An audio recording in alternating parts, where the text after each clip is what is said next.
नमस्कार, जय Hind, Vande Mataram. GRP king YouTube में आपका फिर से बहुत बहुत स्वागत है। आपको बता दें कि लोकसभा चुनाव का बिगुल बज चुका है और इसी साल अगर देखा जाए तो 2024 के अंदर लोकसभा चुनाव है।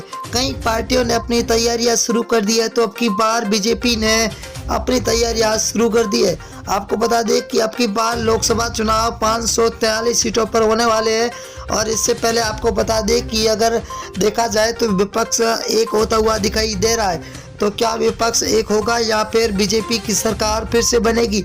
आपके बीच में हम 543 सीटों का सबसे बड़ा सर्वे लेके आए। हर एक सीट के बारे में आपको हम बताएंगे कि अब की बार लोकसभा के अंदर किसकी बनती हुई नजर आ रही है सरकार। चुनाव से पहले सी वोटर टीम नाउना फलूदी सट्टा बाजार ने 543 सीटों का सबसे बड़ा मास सर्वे जारी कर दिया। हर एक सीट के बारे में हम आपको बताएंगे। अगर हम बात करें पहले राज्य की, तो पहला राज्य है कर्नाटक, जहां पर बीजेपी को 8 सीटें मिलती हुई दिखाई दे रही है, तो कांग्रेस को 15 सीट, वही जेडीएस को 5 और बीएसपी को 0, तो कुल 28 सीटें। अगर कश्मीर की बात करें तो कुल 6 सीटें, जहां बीजेपी को 1, आईएनसी को 3, पीडीपी को 2 और एनसी को 0 यहाँ पर सीटें मिलती हुई दिखाई दे रही है। ये सीटों का रुझान 2023 का है और बहुत ही बड़ा रुझान निकल के आ चुका है। हरियाणा की बात करें तो हरियाणा राज्य के अंदर कुल 10 लोकसभा सीटें, जहां पर बीजेपी को 4, कांग्रेस को 5, जेजेपी को 0, तो आम आदमी पार्टी को यहाँ पर 1 सीट मिलती हुई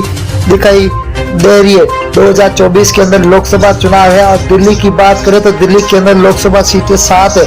7 में से बीजेपी को 2 सीटें मिल रही है, तो वही कांग्रेस को 4, आम आदमी पार्टी को 1 सीट मिल रही है, तो बीएसपी को यहाँ पर 0 सीट मिलती हुई दिखाई दे रही है, तो अदर के खाते में 0 जा रही है। अगर हम पंजाब राज्य की बात करें तो 13 लोकसभा सीट है, जहाँ बीजेपी को 1 सीट मिल रही है, वही कांग्रेस को 2 सीटें मिल रही है, तो आम आदमी पार्टी के खाते में 9 सीटें जा रही है और एसएडी को 0 सीट मिलती हुई दिखाई दे रही है।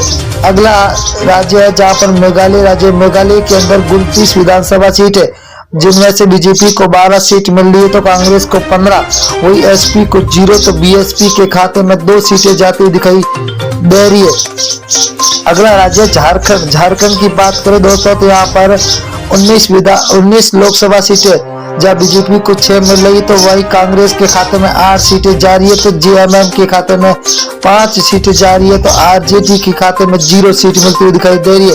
आंध्र प्रदेश राज्य की बात करें तो यहाँ पर लोकसभा सीटें 25 है। 25 में से बीजेपी को 8, वही कांग्रेस को 4, तो वाईआरएस को 10 और टीडीपी को 3 सीटें मिलती हुई दिखाई दे रही है, तो अदर के खाते में 0 सीट मिलती हुई दिखाई दे रही है। उड़ीसा की बात करें तो उड़ीसा के अंदर लोकसभा सीटें 21 है। 21 में से बीजेपी को 6 सीट, वही कांग्रेस को 9, तो बीजेडी को 6 सीट और एनसी को 0 सीट मिलती हुई दिखाई दे रही है। बहुत ही तगड़ा महाउपरी बोल निकल के आ चुका। तमिलनाडु की बात करें तो यहाँ पर कुल 39 लोकसभा सीट है, जहाँ बीजेपी को 4, तो कांग्रेस को 5, डीएमके को 15, एएलए को 15 सीटें मिलती हुई दिखाई दे रही है, तो 0 खाते में जा रही है अदर के। अगर अब बिहार राज्य की बात करें तो कुल 40 लोकसभा सीट है, जहाँ बीजेपी को 12 सीट मिल रही है, तो वही कांग्रेस को 5 सीट, आरजेडी को 15, तो जेडीयू को 8 सीटें मिलती हुई दिखाई दे रही है, तो अदर के खाते में 0 सीट मिलती हुई दिखाई दे रही है। अगला है राजस्थान। राजस्थान के अंदर कुल लोकसभा सीट है 25 में से बीजेपी को 10 सीट है, तो कांग्रेस को 14 सीट, वही आरएलपी के खाते में 1 सीट जा रही है, तो आम आदमी पार्टी को यहाँ पर 0 सीट पर संतोष होना पड़ रहा है, तो अंदर खाते में 0 सीट। उत्तर प्रदेश की बात करें तो कुल 80 विधानसभा सीटें है, जहाँ बीजेपी को 32, वही कांग्रेस के खाते में 14, एसपीए के खाते में 27, बीएसपी को 2 सीटें, वही अदर के खाते में 5 सीटें जाती हुई दिखाई दे रही है।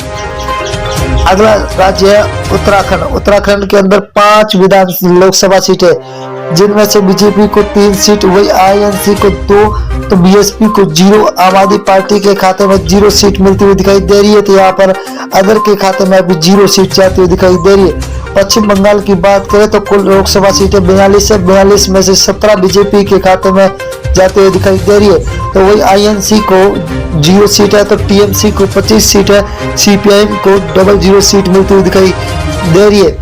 आंध्र प्रदेश की बात करें तो आंध्र प्रदेश के अंदर लोकसभा सीटें 2 है, जहां पर बीजेपी को 1 सीट मिल रही है, तो यहाँ पर कांग्रेस को खाते में 1, एसपी को 0, तो बीएसपी के खाते में भी 0 सीट जाती हुई दिखाई दे रही है, तो अदर के खाते में 0। अगर हम मेघालय की बात करें तो मेघालय के अंदर लोकसभा सीटें 2 है।